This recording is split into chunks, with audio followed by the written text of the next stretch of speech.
From producing some of the greatest roots reggae anthems to pioneering the unmistakable sounds that have uplifted the culture worldwide, Leroy Scarlett is a name that echoes through the halls of reggae history. And today, we get to hear from the man himself, his journey, his music, and his vision for the future of reggae. So, before we dive in, make sure you hit that subscribe button, turn on your notifications, and get ready for an exclusive, soul-stirring conversation with a true reggae architect. Now, without further ado, Reggae Massive, help me welcome the legendary, the iconic Leroy Scarlett to Reggae Hour with Mr. E. There is life, there is hope, and as long as there is fire, there will be smoke. I know that there is hate, so there's got to be love somewhere out there for me. Better believe it. For me, somewhere out there for me. Long time we are tell them to real love the boat. There's got to be a better way, better life out there for me. Help me, oh God, I pray, to endure my tribulations and agonies. Sometimes I feel like giving up. I remember what the Father said. Hold on, my child. In the end, you're gonna face it with a smile. See, as long as there is life. Blessed love, family. Welcome back to Reggae Hour, where we celebrate the roots, the culture, and the voices that keep the fire of reggae music alive. Today, we're honored to bring you a true powerhouse of reggae, a man whose journey started in the vibrant streets of St. Andrew, Jamaica, lifting boxes for sound systems and chanting on rebel tone, to becoming a celebrated producer, visionary, and the heartbeat of the Reggae Powerhouse band. He's worked alongside legends like Gregory Isaacs, Lion Robbie, and Frankie Paul. He's built studios, crafted unforgettable tracks, and now he's leading a band that's not just making music, but keeping the soul of reggae alive for future generations. Leroy Scarlett is here to share his incredible journey from Music Mountain Studio to creating albums that honor the legends of reggae and to building a band with voices from across the Caribbean. This is more than an interview. It's a deep dive into the history, culture, and resilience of reggae music. So grab a cup of tea, light your incense, and get ready to reason with one of reggae's true ambassadors. This is Reggae Hour, and it's time to vibe with Leroy Scarlett of Reggae Powerhouse Band. Once again, thank you for joining us, sir. How is your day going so far? Thanks for having me, man. Thanks for having me. It's a joy. Yeah, man, the day go so far, so good, you know? Yes, sir. Yes, sir. It's always a blessed day when you get to open your eyes up. Yeah. Every time Yes. every day you rise, you have to give thanks because you don't know, you know? We don't have to be here. We're so lucky to be here today having this conversation. Exactly. Especially me. I'm in the presence of a great right now. So once again, just want to thank you for everything you have done for the culture. So let's get into it. Exactly what you have done. So from lifted boxes for Kilophonic to creating to the Reggae Powerhouse Band, your journey has rooted in persistence and passion. What was that pivotal moment when you realized music was your calling? Well, to be honest with you, it started very young. I would say about 5, 6-year-old. My dad used to be the Chinese used to have a game they called Japan. All right, it's like cash pot now. Right? Yeah. So my dad used to be like the banker in the community. So he was a little famous man. So his friend went away to the state and farm work and come back with a little record player. Remember those little record player back in the days, right? Oh yeah. Whoa. So bring back that record player and bring back I would say about 6 or 7 records. And every night I would go with my dad, sit down with him. When he's dealing with persons, I continue playing the record player and dancing. You know, find myself just dancing. I remember one of the songs stuck in my head until today. Yeah, cause you are the first black-head Chinaman. Declare yourself and tell me where you're from. Prince Buster. Remember that song? You done stole my belongings and give to your Chinese man. God in heaven knows, He knows that you are wrong. Yeah, so that's where it really started. Yeah, we used to dance a lot, play the record player, and then growing up, we used to have a neighbor, have a band called Grassroot Band, and I used to screech across the fence and go over there and watch them, and they always say, "Come, take the mic, come and take the mic and freestyle." Yeah, and then I have another neighbor, have a little song called Killer Funny. Yeah, that's where my real talent come out and Killer Funny. Yeah. The Yeah. first time we attempt to actually sorry, do a DJ and the sound, we did not have a microphone. Yeah. And this guy by the name of G Mallet, he's the one who won Killer Funny. And the guy actually take the tweeter and do some form of conversion. Yeah. So and reverse the sound back through the tweeter. That's we can hear it back to the speaker box. Yeah. So Oh wow. that was my first microphone bridging. Yeah. And Yes. then from there, we just don't look back. Then Rebetone is a great neighbor of mine. He always encouraged me whenever time I go on the sound. I used to be on the sound of Culture Ranking. A guy named Melvin Irie. Yeah. We have like 3, 4 sound system in the community. Yeah. So we have access to Kilimanjaro, Rebetone, Feathertone, and Killer Panic. But Killer Panic was like my home song, if you understand me. Yeah. Yes. That was your baby. That was the firstborn.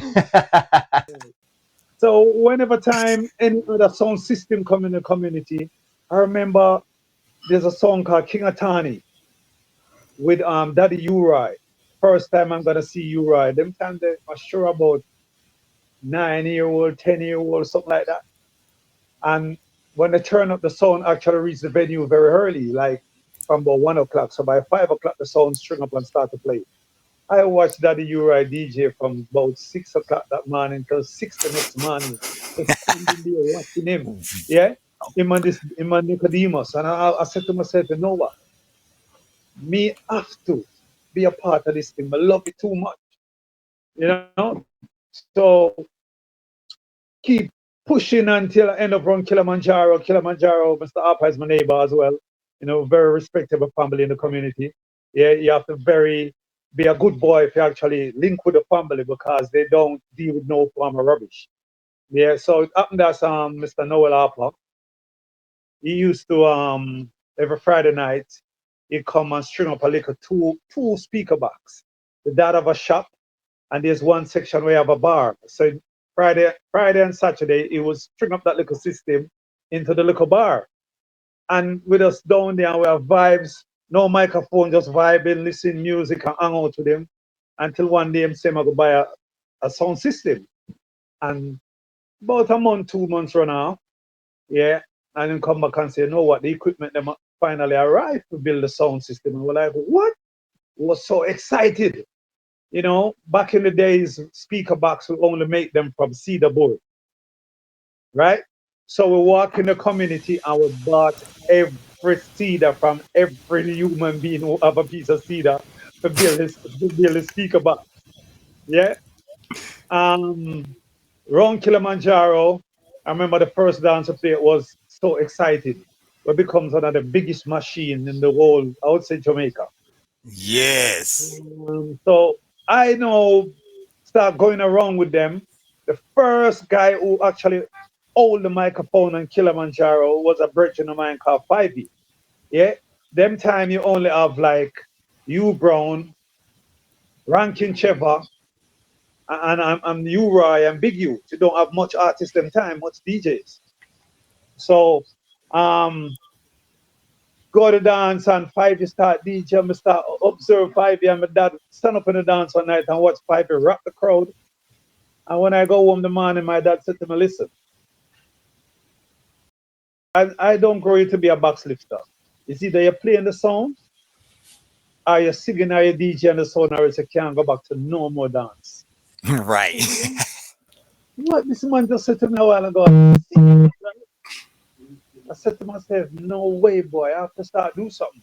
So I never have the courage to touch the big microphone. I'm very comfortable and Killer Panic and Rebetone, but the Kilimanjaro, I never approached the mic until my dad actually put that order on me. Say you're not going to grow as a box lifter. You have to be more than that. Yes. So we have this virgin of mine, he get married. Yeah, and there was a wedding reception, so Kilimanjaro playing at the wedding reception. I was banned from going to that dance. Yeah, my dad I had my shoes. I take away my sister's shoes. Yeah, put my foot, force my foot in her sneakers. Yeah, go to the dance. And when I'm in the dance, I stand up next to Mr. Harper. Yeah, something tell me, look around me. I look around, I see my dad stand up. He drink a lot, so he have two Heineken in one hand and two Heineken in the next hand. And it like he bar the way we're supposed to run. If I'm trying to run, I have to gut you in. I said, Father, what I'm gonna do now? Anyway, Greg Rice just dropped a song called Whoa, Mr. Brown's Banana.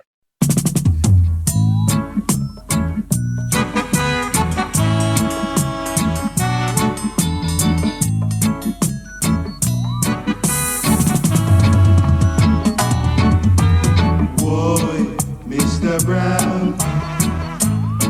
All right. Remember that song? Yes. I got that song on my playlist. That song was playing at the time. And I touched Noel up and said, give me the microphone. And he looked at me like, what?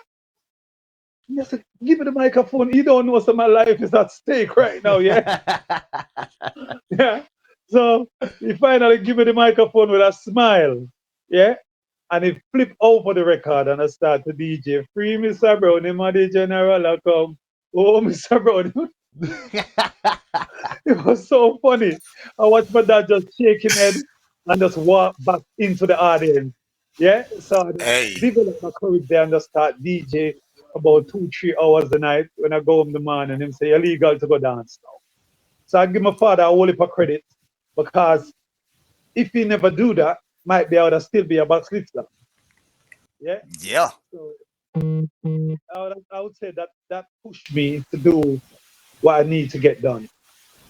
Wow. Yeah. I mean, it's every father's dream to want to see their child make it. And he did exactly what he was supposed to do. So thank him for us. Because without him, we wouldn't be having what we got today. Your skin is precious. It tells your story, your journey. But life can be rough on it. The sun, the wind, all the little things that dry it out. That's why you gotta take care of it, just like you take care of yourself. Southside Beauty Care brings you the best from nature. Sea moss, shea butter, African black soap, all clean, all nourishing, no harsh chemicals. Just pure, rich ingredients to keep your skin soft, healthy, and glowing. So when life tries to dull your shine, you glow even brighter. Stay fresh, stay confident, and always choose the best for your skin. Growing up around those big sound systems and those big artists in those days, I know you learned plenty of lessons from them as a youth. Like, what were some of those lessons that you learned besides Brazilian? Boy, the most important one, you have to have patience. Yeah? Because sometimes you will stand up and persons using the mic for 3, 4, 5, 6 hours and you get frustrated and walk away and you lose out on your chance. Yeah, so patience was the key card for me. Yeah, even when Kilimanjaro go through a big process before it becomes a monster sound system. It was like a community vibe with all the youths in the community. I try establish their talent and stuff like that, you know. So when it becomes the monster sound, now we only could have DJ on Kilimanjaro until 8 o'clock, 9 o'clock. The longest. You have a guy named Dirty Harry. He normally come and start the dance. So before he turn up, we used to be the man on the mic before he turn up. And as soon as he come, he lock us off. No more microphone for us until dance almost finish in the morning. So it's a patient game. So I learned that. So you have to be very patient with this thing. I should never reach. Yeah, I can hear that. You know, there's a lot of people that join in. It's this famous saying that, you know, you start off with 100 people, but at the very end, you only have those 10 that's left. And even out of those 10, there's only going to be 5 great ones. And those are the ones who have that patience, who have that resilience and that perseverance in order to be able to make it to the final finish line. And I know that that was like all on your mind as you hit your different milestones, such as when you was at Music Mountain. Your time at Music Mountain shaped your understanding of reggae's presence in production, correct? Music Mountain do a lot for me. Do a lot for me. But before I reach Music Mountain, I consider myself very, very, very lucky. George Nooks and I, we used to go to school. And every evening, George Nooks leaving school, you know, George always pick up something and we have to walk. I have to walk about a mile and a half to my home from school. He have to walk like 6 miles to reach his house. So I make sure every day I'm outside the gate waiting on him because it's just lyrics from a leave the school, he DJ in. He DJ straight to his house. You get me? So um him really inspired me big time. And then you have a DJ by the name of Big Joe. He's a community guy as well. Him done a tune about General, General, where have you been? Big Joe. So Big Joe come in the community and link up Killer Panic and we're like, wow, driving his rental car look real clean. And I say, you know what? I need some of this life. Yeah. Told me that a cousin of mine coming from the States and building a studio and they need me to come and live by the house. So we lived there about 2 years before we actually built Music Mountain. Yeah. So during the back and forth, put on some great dance in Kilimanjaro with the support of Mr. Noel Harper himself. When I reached Music Mountain now, it's like a super blessing. Yeah. I went there and there was an artist by the name of Glenrix. I don't know if you know Glenrix. Not familiar with him, but I'm gonna definitely check him out. Mama Angie, the best. Rockford family, East Kingston, pick up every time. Glenrick says so.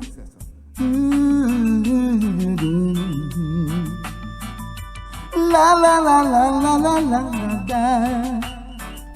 Run things international. Glenrix was there, and I was like, yeah. They tell me Glenrix. I'm actually one of Glenrix.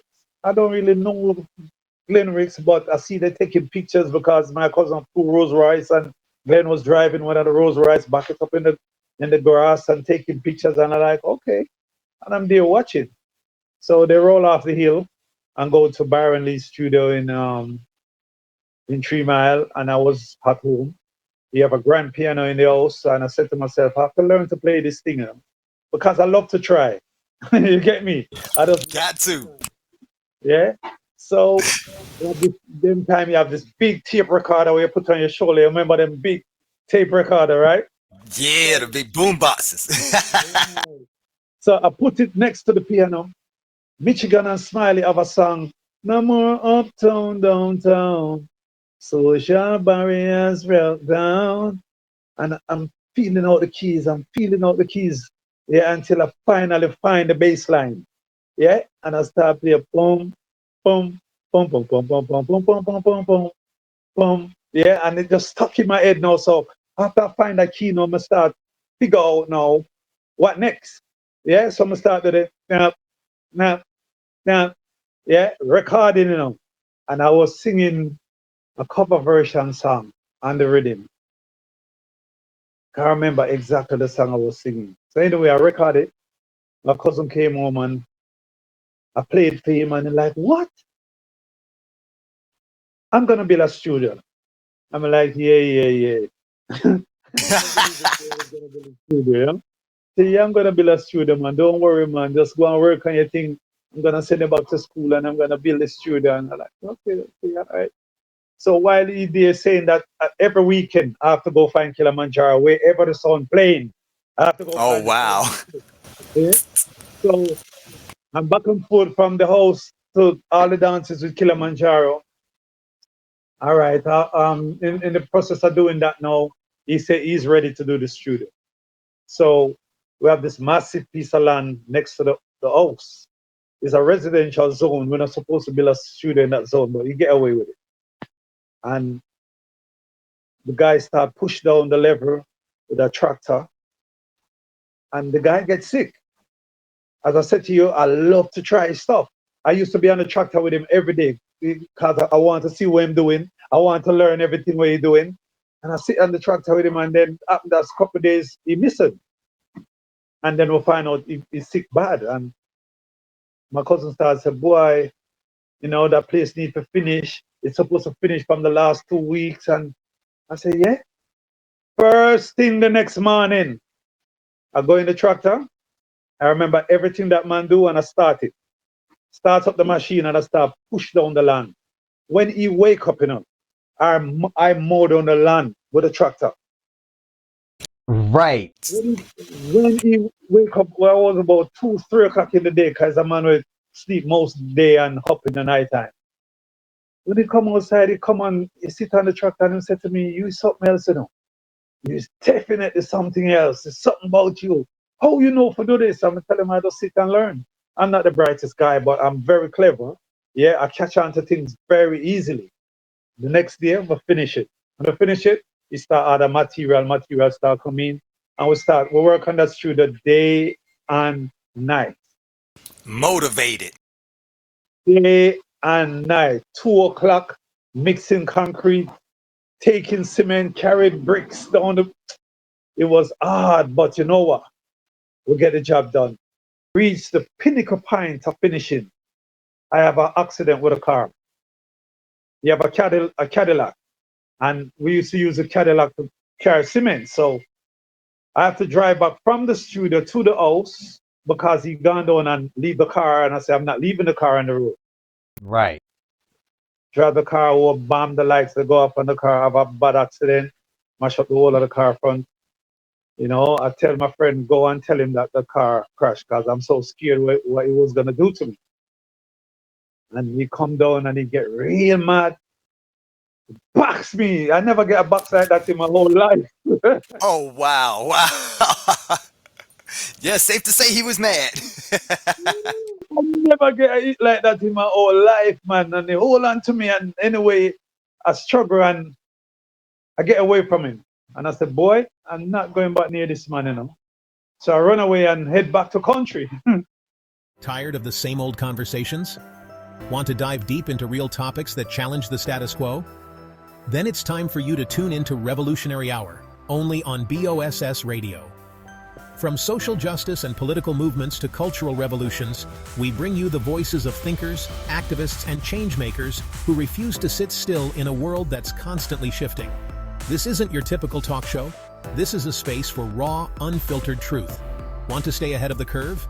Get ready for bold ideas, inspiring stories, and powerful interviews that ignite your mind. Hosted by the leaders of tomorrow, Revolutionary Hour makes sure you're part of the conversation, not just a spectator. If you're not thinking outside the box, you're trapped inside it. We're here to break that box wide open. Are you ready to break free? Are you ready to revolutionize your thinking? Subscribe now to the Revolutionary Hour Podcast, wherever you listen to podcasts. Spotify, Apple Podcasts, Google Podcasts, and of course, B.O.S.S Radio. Don't miss an episode, because the revolution waits for no one. Revolutionary Hour, the show where minds meet action. Are you ready to join? Oh, Yes, wow.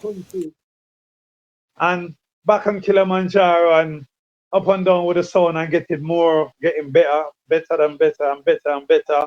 You know, when they're coming up to 1 year now, since I leave the studio, something tell me, let's go back and apologize and see what I'm saying. No, it's a year now, might be him cool off and, you know, not upset anymore. So I went back, scared like hell, you know, because a very serious man. Yeah. So when I went back as to the wife, and I was telling her, boy, I'm really sorry about what happened. I was tired and the work and blah blah. And she said, okay, I understand. Yeah. She said, he's sleeping now, but I will tell him that you passed. Yeah. And she gave me the number for the house landline. And she said, call her. So I said, okay. I will call him. So I call him in the nighttime and him tell me, hey, where are you? And I said, I'm in concrete jungle at the moment by my auntie. Man said, what are you doing in jungle? You need to find yourself for your yard. I said, okay, boss. Yeah. So I jump in a taxi, yeah, and just head home. And back in the studio now. When I went there, he have a studio opening with Jimmy Cliff. Yeah, Jimmy Cliff come and bless the studio. That was a blessing. Trust me, that was something else, boy. There, Jimmy I Cliff bet.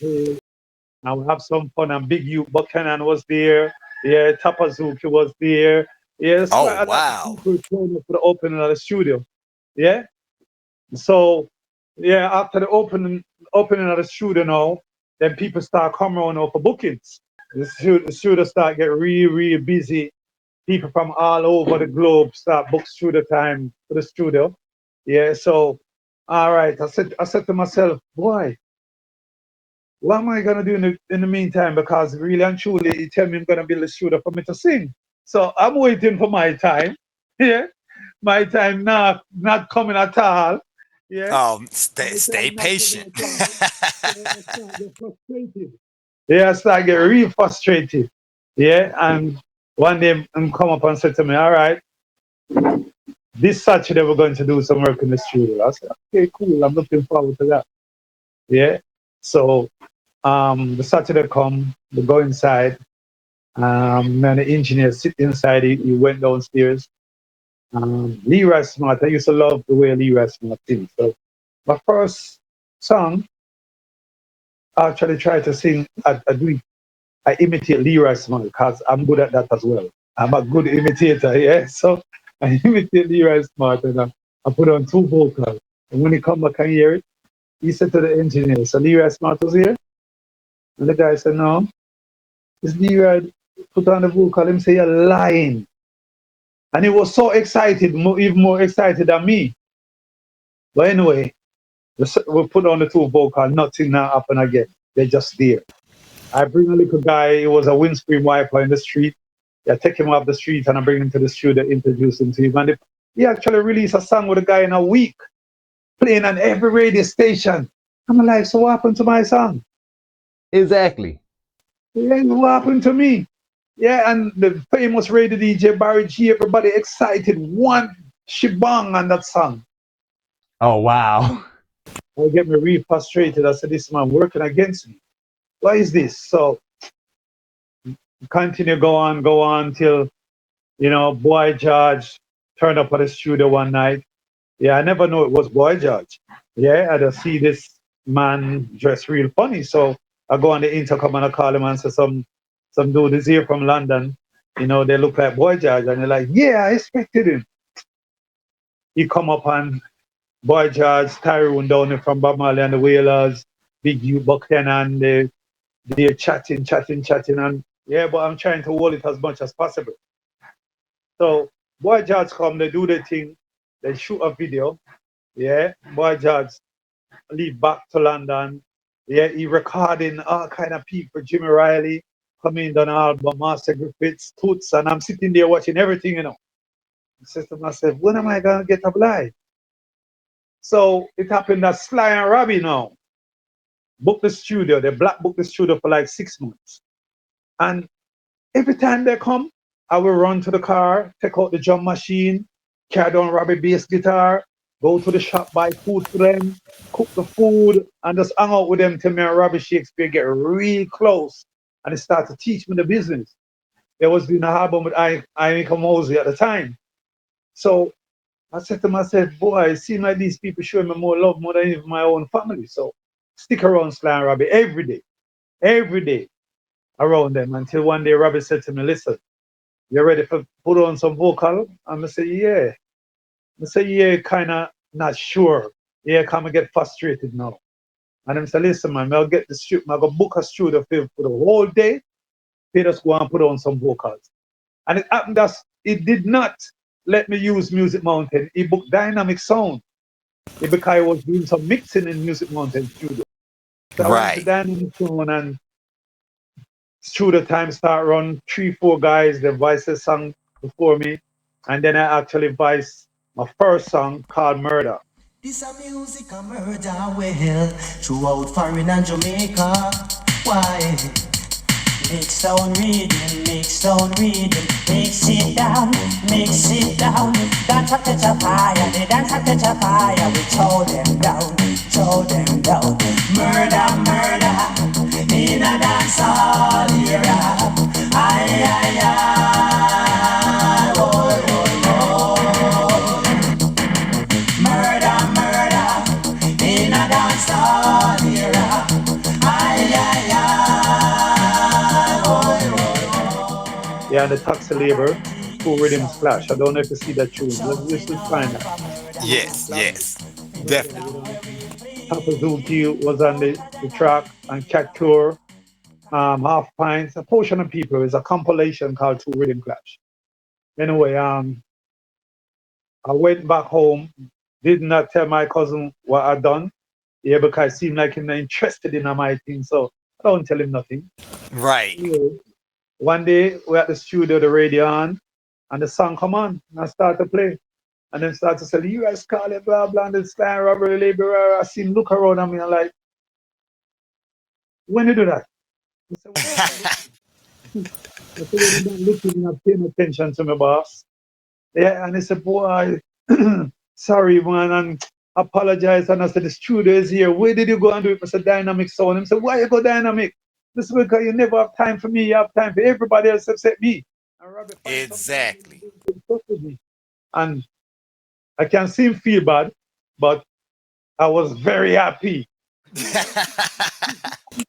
Very happy. So now Sly and Robbie becomes my father. Robbie becomes my super mentor. As Robbie turn up, Robbie would turn up studio early, like an hour early. And Robbie would sit me down for 45 minutes and reason with me as a little youth, teaching me the business. He tell me his whole life story, how he started, how he been through the gangster thing and music saved him. Yeah, so we have that special band, me and Robbie Shakespeare. Yeah, it really hurt me even speaking about him right now, so he's not here. But life goes on. Talk about him, you know. But my brain just go blank just speaking about him. Yeah, so I do another song, and so we're gonna work on an album. He went away to the States. I tell him when he come back, he must bring me a master tape, the 24 track tape. He said, what are you gonna do with it? He said, I wanna be like you. He said, I want to be like you. And I said to Pang, say, you know what? I always observe you. I idolize you and Robbie Shakespeare. Them two man is my icons. I said, okay. He went away to the States. He come back, he bring me the 24 track tape, you know. I said, what? He bring me the 24 track tape. When him bring the tape for me, he was working on Black Huru album. I'm sure it was a Solidarity album. One of them albums he was working on with Black Huru. And they was quite busy. So I know trying to get some rhythm on the tape to do my thing. So I went to Tyrone down there, that's a keyboard player for Bob Marley. He was our neighbor. And he tell me, all right, I'm going to play some tracks here. So Tyrone put them together at his home. And then we go to the studio and dump them off. And there was a guy called Chopper John from Bloodfire Posse. He's a keyboard player. Yeah? That me tell you, I am blessed. And Chopper said to me, Lee, you need to get your own label. I said, I don't know nothing about label. I don't know where to go, what to do. And so don't worry yourself. And he took me to a brethren called Frano. Yeah? Okay. Frano mommy have a pressing plant where they do the labels. So boom, there comes my first record label called Reality Record. Yeah, that was my first label. Reality Record started. All this time my cousin not paying me no mind, you know. And I'm moving like a nuclear, I can tell you that. So when I get the label now, and the funny thing is his friends is my biggest support. Yeah, because Tyrone is his bona fide brethren. Is his friend. Yeah. Robbie then. And I go to Robbie and say, yeah, I get 2 tracks and him say, yeah, that's good, man. And him say, the rest of the space on the tape, I'm gonna put on the rest of tracks and it full of tape or rhythm tracks. Yeah. Wow. Greg Rice walk in the studio. When Greg walk in the studio, him call me Scarlett. Him say, Scarlett, come here, want you meet Greg. Introduce him to Greg. And tell Greg I'm my youth, this, you know. Whatever we can do for help him, I will help him, because we can't afford for the street. Take him. Because I was a rough kid. Grow up in the street of Jamaica is not no better rules to get me. And was right in the heart of one of the wickedest elections Jamaica ever seen. Yeah? Just come out height and heading in the early 80s. And Gregor said, yeah, man, I'm good, man. From him around, I'm good. So I said, all right, cool. So, bam, my job is take the thing them out of the car, put them in the studio. When they finish work, pack them back in the car. If they want anything at the grocery store, I go buy it. If they want food to cook, I go buy it and come back and cook. Yeah? So they love that. So one day Gregory asked them to go get some stuff for him at the shop. We go get it, come back, steam some fish and crackers for him. And he was like, from now on, every time you see me, let's make sure you cook some food. I'm sorry. Yeah. And he went away he went away on the Friday and he come back to Jamaica. We'll think about the Thursday. And he said to me, so what do you read him there? And I said, I have them on the master tape. He said, get the tape in the studio. Tell the engineer put it on. And he sang the first song for me, a song called Lonely Teardrops.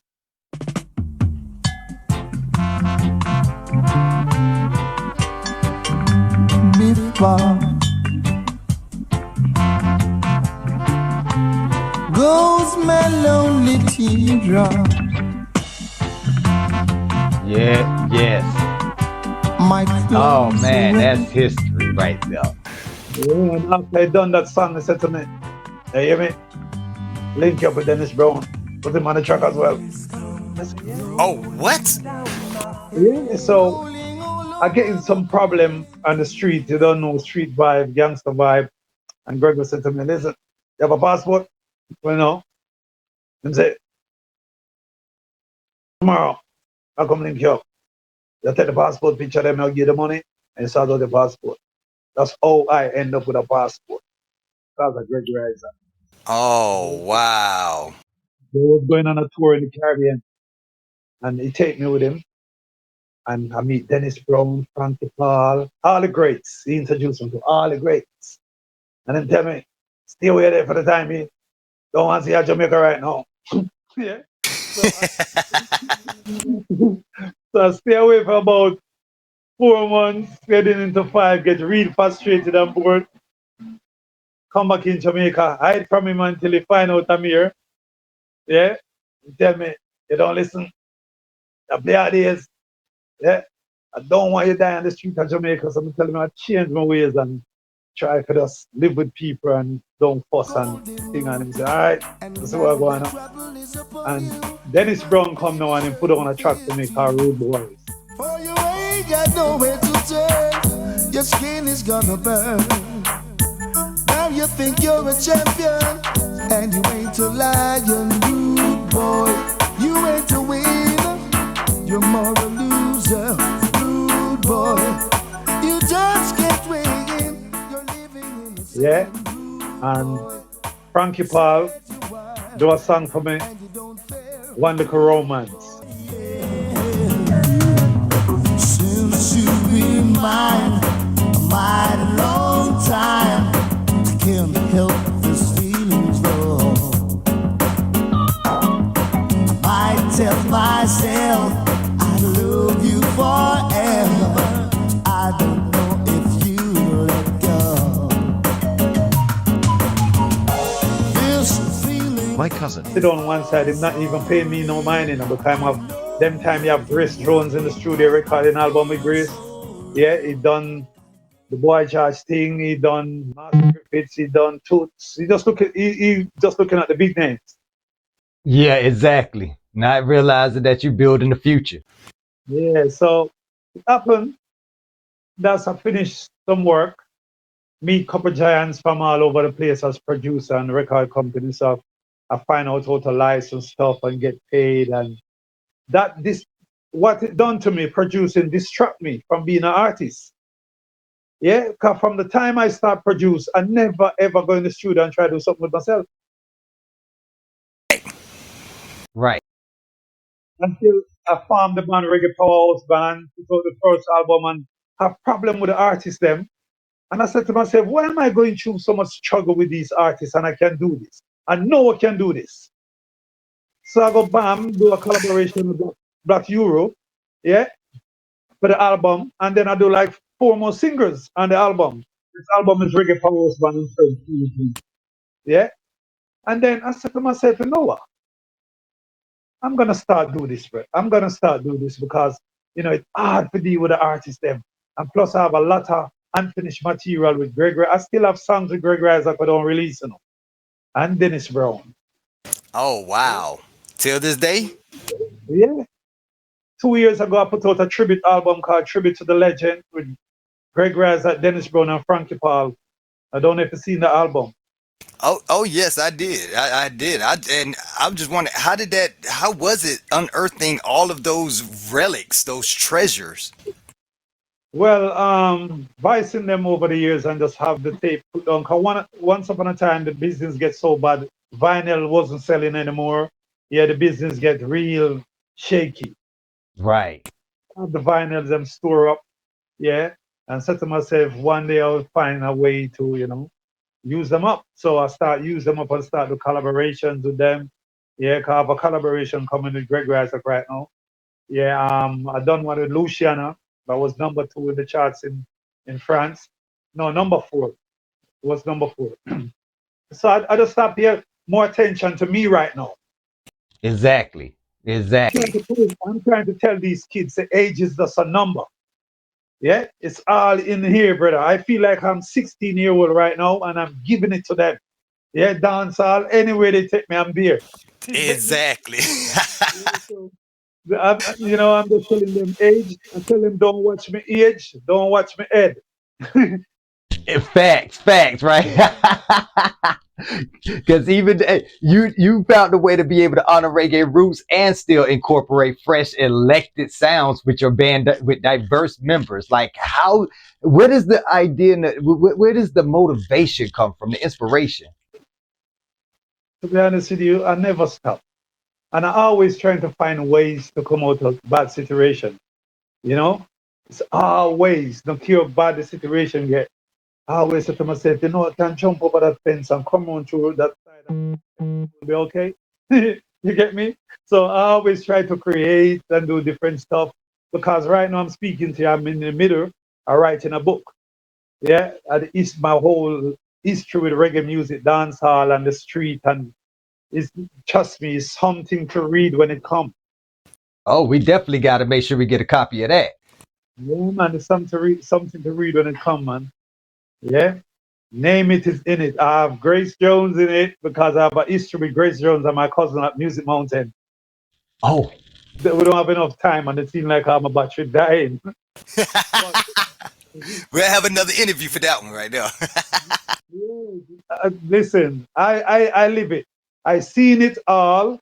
Yeah, I don't done it all, but I seen it all. I seen the drugs, I seen the crime, I seen, name it, I seen it, the music, the street, the politicians, the whole 9 yards.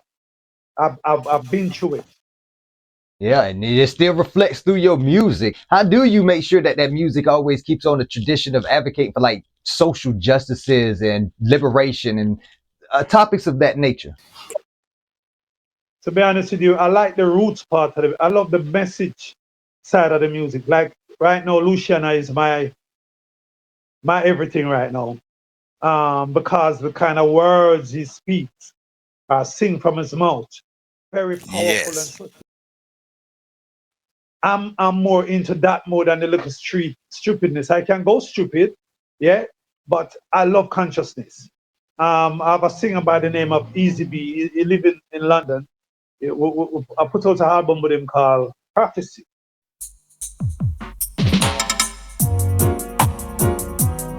No, we can't leave Jah alone. No. We can't leave Jah alone.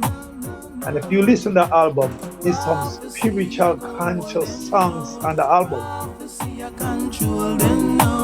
Prophecy, wicked must go down. Wicked must go down. So the other day, he come to Jamaica and we lick over a song. He come with the idea, he come with the song, and he said to me, Lee, him say, so we have one problem. I said, what is the problem? Him said this world of we as a people we have a problem and we don't seem to notice that the problem are we. Wow. Yeah, can't solve the problem and the problem are we. Exactly. I love that. Trust me, the man say, oh no want, so no want make peace, I no go war for make peace. It's one of the most powerful lyrics I hear in a long time. And me and him come together and we'll compose a song right now. It's in the process of mixing right now. That song is, the words in the song is super powerful. Right. I love that message part because right now the youth, they're lost him. Yeah, because it's two things the young artists, they're promoting crime and sex right now. That's all they're promoting. Exactly. Exactly. Like, what messages do you want to the next generation to actually understand and start not only just promoting, but actually living? We cannot forget our roots where we are coming from. Don't ever forget Marcus Garvey, Bob Marley. Yeah? Yes. Yes. Don't forget our roots. It's very important. Okay. So if you don't have a roots to teach a youth about, what are you going to teach them about? Gun and sex? Every day? How Facts. to kill people? How to rob people? How to deal with girl bad? Come on, what's in that? Exactly. So, if we don't get some conscious youth back into the music and push them real hard to make the message stay alive, I'm sorry for the next generation. Are there any artists that you see coming out now that probably dabble in dancehall but try to keep the roots message in dancehall?